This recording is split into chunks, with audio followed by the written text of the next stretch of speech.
क्योंकि पूरा का पूरा हमारा वेतन इस फिटमेंट फैक्टर पर टिका हुआ है। फिटमेंट फैक्टर अगर 3.833 तय हो जाता है, ये सबसे छोटे कर्मचारी की जरूरतों को देखते हुए तय किया जाता है। 2 नंबर जोड़ दिया, 3 नंबर जोड़ दिया, 4 नंबर जोड़ दिया, 5 नंबर जोड़ दिया, 6 नंबर, सबको जोड़ दिया तो ये 68,943 रुपए ये निकल कर सामने आया। 5 यूनिट मानी गई है। 5 यूनिट कैसे? 5 यूनिट मानी गई, एक कर्मचारी, एक उसकी पत्नी, एक उसका पिता और एक उसकी माता, और आधा यूनिट ये और आधा यूनिट ये। नमस्कार दोस्तों, आप देख रहे हैं पत्रिका संवाद और मैं आपके साथ डॉक्टर यशपाल यादव। आज बात करेंगे 8th पे कमीशन की, और 8th पे कमीशन में भी फिटमेंट फैक्टर की।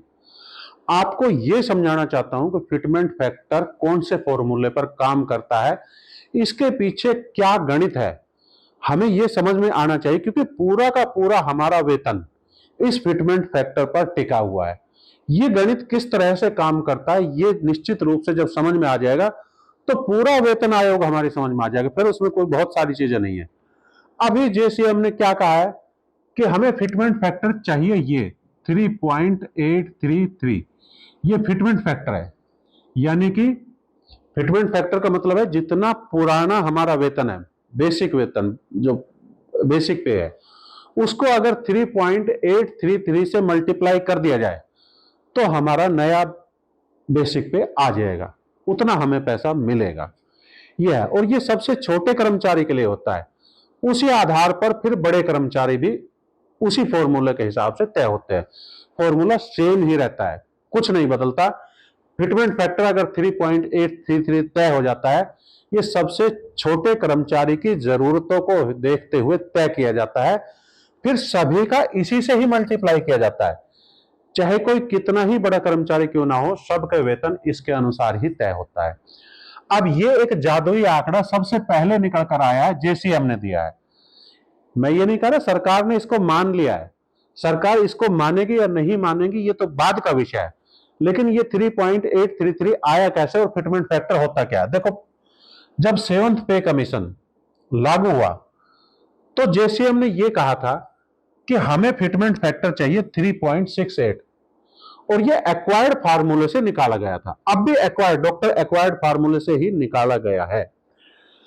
उसके अनुसार ये 3.68 के अनुसार हमारा वेतन हो जाना चाहिए था 26,000, लेकिन गवर्नमेंट ने माना कि हमारा वेतन होगा 18,000 और फिटमेंट फैक्टर होगा 2.57। यही आंकड़ा है, इन्हीं दोनों के बीच में ही पेच फंसा हुआ है। हमारा 26,000 होना चाहिए था, गवर्नमेंट ने कहा कि 18,000। फिटमेंट फैक्टर 3.68 जेसीएम ने डिमांड रखी थी और गवर्नमेंट ने कहा कि नहीं 2.57। ये चीजें हुई। 26,000 हमारे अकॉर्डिंग हो जाना चाहिए था, हमारे अकॉर्डिंग जो नहीं हुआ वो हुआ 18,000 रुपए। अब ये फिटमेंट फैक्टर नया आया कैसे, 3.833 आया कैसे, कहां से आया, ये समझने का प्रयास करेंगे, और निश्चित रूप से मैं आपको यही समझाना चाहता हूं। उससे पहले एक और चीज है जो मैं आपको समझाना चाहता हूं, वो ये कि इस बार जेसीएम ने यह माना कि हमारी नैतिक जिम्मेदारी बनती है, और कुछ सर्वोच्च न्यायालय के, सुप्रीम कोर्ट के कुछ निर्णय भी है, और सरकार भी ये चाहती है। अलग अलग मंचों के माध्यम से सरकार के अलग अलग नुमाइंदों ने, जो वरिष्ठ लोग हैं, चाहे प्रधानमंत्री स्तर के लोग हैं, चाहे गृह मंत्री स्तर के लोग हैं, उन्होंने माना है कि माता पिता की जिम्मेदारी सभी की है।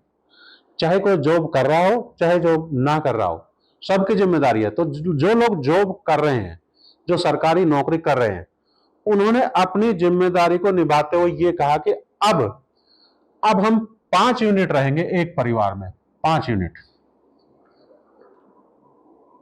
5 यूनिट होगी एक परिवार में। पहले क्या थी, 7वें जो वेतन आयोग में ये 3 यूनिट थी। 3 यूनिट कैसे थी? ये 3 यूनिट ऐसे थी कि एक कर्मचारी, एक उसकी पत्नी, दो, और 2 बच्चे थे, आधा ये और आधा ये, दोनों मिलाकर 1 यूनिट ये बनती थी। तो टोटल 3 यूनिट मान ली गई थी। अब टोटल 5 यूनिट मानी गई है। 5 यूनिट कैसे? 5 यूनिट मानी गई, एक कर्मचारी, एक उसकी पत्नी, एक उसका पिता और एक उसकी माता, और आधा यूनिट ये और आधा यूनिट ये। गवर्नमेंट 2 बच्चे तक ही सीमित रहती है, उसके बाद 3 बच्चे हैं तो गवर्नमेंट उसके बारे में कुछ नहीं बोलती, उसी में मैनेज करना है, तो 5 यूनिट हो जाती है। और इस बार जो खर्चे तय हुए वो 5 यूनिट के हिसाब से हुए। तो अब आगे देखेंगे कि ये 5 यूनिट कैसे काम करता है, या ये फिटमेंट फैक्टर पूरी तरह से क्या है। ये देखो, आप समझिए, इस पिरामिड के माध्यम से मैं आपको समझाना चाहता हूं कि ये गणित क्या है। देखो, पहले इसको एक नंबरिंग दे लेते हैं, इसको मान लेते हैं पिरामिड में पहला हिस्सा ये है, पिरामिड का दूसरा हिस्सा ये है 2 नंबर को, फिर 3 नंबर इसको मान लेते हैं, 4 नंबर इसको मान लेते हैं, 5 नंबर इसको मान लेते हैं और 6 नंबर इसको मान लेते हैं। अब आप देखो, सबसे पहले होता है जिसको हम बोलते हैं मूल खर्च। इसमें भोजन और कपड़े आते हैं। डॉक्टर एक्वायर्ड फॉर्मूले के अनुसार एक व्यक्ति को 2700 कैलोरी प्रतिदिन की जरूरत पड़ती है, और अब हम परिवार में सदस्य कितने हो गए, 5, तो 2700 इंटू 5 जितनी कैलोरी की जरूरत पड़ेगी वो ये है। उसमें प्रोटीन भी होगा, उसमें कैल्शियम भी होगा, उसमें वसा भी होगा, और जो हमारे न्यूट्रिएंट होते हैं वो सभी उसमें शामिल होने चाहिए। उस तरह की जरूरत के हिसाब से यदि खर्चा निकाला जाए तो 5 व्यक्तियों का खर्चा 32,577 रुपए आता है। ये एक्वायर्ड फॉर्मूले की बात कर रहा हूं, ये मनगढ़ंत बातें नहीं है। बाजार भाव में दाल का क्या रेट है, आटे का क्या रेट है, तेल का क्या रेट है, बाकी तमाम तरह की चीजों का क्या क्या बाजार में रेट है, उस बाजार भाव के अनुसार क्या क्या चीजों की जरूरत है, 5 आदमियों को कितनों की जरूरत है, वो सब तय करके 32,577 रुपए ये निकाला है, ये जेसीएम ने। दोस्तों, ये सरकार का फॉर्मूला नहीं है, ये पहले बता रहा हूं, ये जेसीएम का फॉर्मूला है। ये सरकार की ही एक एजेंसी है जो निकालती है, फॉर्मूले को तय करती है, जेसीएम। उसके बाद हम पहले नंबर पे ये आया, मूल खर्च है, जिसको हम मूल खर्च बोलते हैं, जिसमें भोजन और कपड़ा होता है। दूसरा है आवास। आवास को हमने ये निकाला कि ये इस मूल खर्च का 7.5%, ये एक्वायर्ड फॉर्मूले के अनुसार है, मूल खर्च का 7.5% ये आवास पर खर्च होता है, और इसको हम, ये फिगर निकलती है 2,443 रुपए। ठीक है दोस्तों, उसके बाद नंबर 3 पर आ जाते हैं। ये है नंबर 3। नंबर 3 है ईंधन, बिजली और पानी। ईंधन, बिजली और पानी यानी कि गैस का खर्चा, बिजली का खर्चा और पानी इत्यादि का खर्चा, ये सब मिलाकर एक्वायर्ड फॉर्मूले के अनुसार 20% की जरूरत होती है।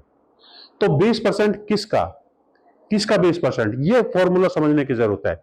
यही गणित है, यही समझ में नहीं आता हमारी में, तो इसको समझना। 20% है एक नंबर इसका और इसका 2 नंबर, इन दोनों को जोड़ दिया जाए, फिर उसका 20% निकाला जाए, तो ये फिगर निकल के आती है। ये हमें चाहिए ईंधन के लिए, गैस सिलेंडर के लिए, बिजली के लिए और पानी के लिए। इतनी हमें जरूरत पड़ती है, 7,004 रुपए। दोस्तों, अगले मद पे चलते हैं, चौथे पे है कौशल विकास और शिक्षा। हमारे बच्चों की शिक्षा है, हम अपनी भी शिक्षा को बढ़ाते हैं, जिसमें कौशल शिक्षा बोलते हैं, उसको बढ़ाते हैं, तो हमें 25% की जरूरत पड़ती है। एक्वायर्ड फॉर्मूले के अनुसार 25% की जरूरत पड़ी, तो 25% किसका, 25% 1 नंबर मद को जोड़ दिया जाए, 2 नंबर मद को जोड़ दिया जाए, 3 नंबर मद को जोड़ दिया जाए, इन तीनों को जोड़ दिया जाए और फिर उसका 25% निकाल लिया जाए, तो आता है 10,506। ये हमें जरूरत पड़ती है अपनी शिक्षा पर, 10,506 रुपए। अब अगला 25% फिर आता है, लेकिन इस 25% और इस 25% में देखो अंतर आ रहा है, ये 10,000 ये 13,000 है। तो ये 13,000 क्यों है, समझेंगे इस बात को। ये पांचों मद है विवाह, मनोरंजन और त्योहार आदि जो हम मनाते हैं, उस पर हमारा कितना खर्च आता है। ये सम्मानजनक जीवन जीने के लिए जरूरी है। ये जरूरतें नहीं है, जरूरतें हो सकता है कि इससे कम में ही पूरी हो जाए, लेकिन हम सम्मानजनक स्तर पर कैसे जिए, ये उसका है। और गवर्नमेंट स्वयं मानती है कि सम्मानजनक जीवन यापन करना है, ना कि जरूरतें पूरी करनी है। तो सम्मानजनक जीवन जीने के लिए ये हमें विवाह आदि पर, मनोरंजन आदि पर और त्योहार आदि मनाने पर 25% की जरूरत होती है। और 25% किसका? नंबर 1 का, नंबर 2 का, नंबर 3 का, नंबर 4 का। इन को चारों को जोड़ दिया जाए, नंबर 1, नंबर 2, नंबर 3 और नंबर 4 सबको जोड़ दिया जाए और फिर उसका जो भी टोटल आए उसका 25% निकाल दिया जाए, तो फिर आता है 13,132 रुपए। ये हमें जरूरत पड़ती है प्रत्येक महीने। ये 25% प्रत्येक महीने हमें इतने की जरूरत पड़ती है। यदि इन सब को जो, अच्छा अभी एक मद और लागू किया, अभी जैसे हमने कहा है कि ठीक है जी, इन 5 मदों पर तो हम पहले भी काम करते थे, सरकारें पहले भी काम करती रही है 5 ही मदों पर। अब छठी क्या है? क्योंकि अब छठी मद एक और शुरू हो चुकी है, यह है तकनीकी और संचार, जिसमें हमारा मोबाइल फोन है, इंटरनेट है और बाकी तमाम तरह की चीजें हैं, लैपटॉप है, बाकी चीजें हैं। ये कैसे हो? तो टेक्नोलॉजी पर हमें 5% अलग से चाहिए। 5% अलग से कैसे चाहिए? क्योंकि ये नई चीज शुरू हो चुकी है, अब इसके बिना जीवन ही जीना संभव नहीं है। तो जीवन जीना संभव नहीं है तो उस पर 5% ये अलग से जोड़ दिया गया और ये छठी मद बना दी गई। छठी मद बना दी गई तो 5% किसका? 5% किसका? Number 1, number 2, number 1, number 2, number 3, number 4, number 5, इन सब को जोड़ दीजिए और जो भी अमाउंट आता है उस अमाउंट का 5% निकाल लीजिए और वो 5% अमाउंट बनता है 3,283 रुपए। ये 3,283 रुपए प्रत्येक महीने हमें इंटरनेट पर, मोबाइल फोन पर, मोबाइल के खर्चे, लैपटॉप के खर्चे, कंप्यूटर के खर्चे, बाकी टेक्नोलॉजी के खर्चे जो हम डेली लाइफ में यूज करते हैं, हम और हमारे बच्चे और हमारे माता पिता जो यूज करते हैं, ये उसका खर्चा है और ये भी जोड़ना ही चाहिए। तो इन सबको जोड़ लगाया तो इन्होंने ये माना, जैसे हमने सबको जोड़ दिया तो 68,000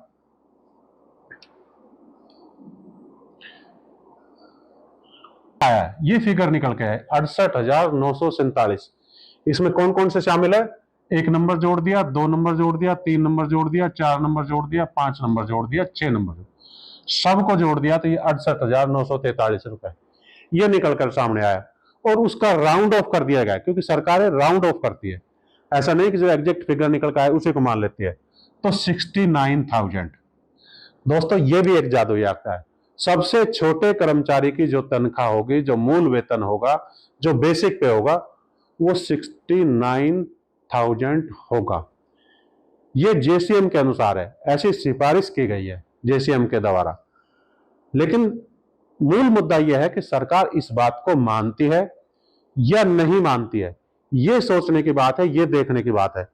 क्योंकि अभी हमने 3.833 ये जो है फिटमेंट फैक्टर रखा है और ये फिटमेंट फैक्टर है, ये इसका फिटमेंट फैक्टर आता कैसे है दोस्तों, ये भी मैं समझा देता हूं आपको कि हमारा 69 ये है 69,000, ये एक फिगर निकल के सामने आई और इस फिगर को जो हमारा आज की वर्तमान परिस्थितियों में जो मूल वेतन है वो कितना है? सबसे छोटे कर्मचारी का है 18,000 रुपए। 18,000 रुपए। यदि इन सबको, इस 69,000 को 18,000 से डिवाइड कर दिया जाता है तो आता है 3.833। तो गवर्नमेंट ने इस फैक्टर को मानना पड़ेगा। पड़ेगा या नहीं, ऐसा कोई मजबूरी नहीं है गवर्नमेंट के पास, ऐसा ही मानना पड़ेगा, लेकिन ऐसा मानना चाहिए। यह सम्मानजनक जीवन जीने के लिए जरूरी है। कहां गए? अब देखो दोस्तों, पुराने वेतन आयोग मीन्स 7वां पे कमीशन और 8वां पे कमीशन में क्या क्या अंतर आया है, जो जेसीएम ने सिफारिश के तौर पे सरकार को भेजा है। वो ये भेजा है कि परिवार का आकार कितना होगा। पहले था 3 यूनिट, अब है 5 यूनिट, उसमें माता पिताओं को भी शामिल कर लिया गया है। दूसरा, इंटरनेट का खर्चा और फोन का खर्चा, ये पहले 7वें पे कमीशन में शामिल नहीं था, ये नहीं था, अब इसमें 5% शामिल कर लिया गया है। ऐसी सिफारिश की गई है कि यह भी जरूरत की चीज है, इसको शामिल कर लिया जाए, तो 5% अलग से जोड़ दिया गया है। मौजूदा न्यूनतम वेतन बेसिक पे पहले 7,000 रुपए था। 7,000 कैसे था कि जब छठा वेतन आयोग था उसकी सिफारिश जब आई तो 7,000 था, 7,000 से बढ़कर फिर 18,000 हो गया, 7,000 से बढ़कर 18,000 रुपए हुआ ये। और अब 8वें वेतन आयोग में 18,000 से बढ़कर 69,000, ये ऐसा कहा गया, ये है नहीं, ये तो हो चुका था। ये तो 7वें पे कमीशन में 18,000 रुपए हमारी सैलरी हो चुकी थी, अब 69,000 की हम बात कर रहे हैं। ऐसा है, मांगा गया बेसिक पे 26,000, पहले 26,000, 7वें वेतन आयोग में भी हमने 26,000 मांगा था, यानी कि जैसे हमने कहा था कि 26,000 होना चाहिए सम्मानजनक जीवन जीने के लिए, लेकिन गवर्नमेंट ने गया वेतन है 69,000, ये अंतर है। मांगा गया फिटमेंट फैक्टर पिछली बार ये था 3.68, इस बार 3.833, ये फिटमेंट फैक्टर है। तो दोस्तों मुझे लगता है कि आज का ये हमारा मूल विषय फिटमेंट फैक्टर निश्चित रूप से आपके समझ में आ गया होगा। यदि कोई कंफ्यूजन रहता है तो आप उसको कमेंट में लिखकर भेजिएगा, मैं निश्चित रूप से आपको समझाने का पूरा भरसक प्रयत्न करूंगा।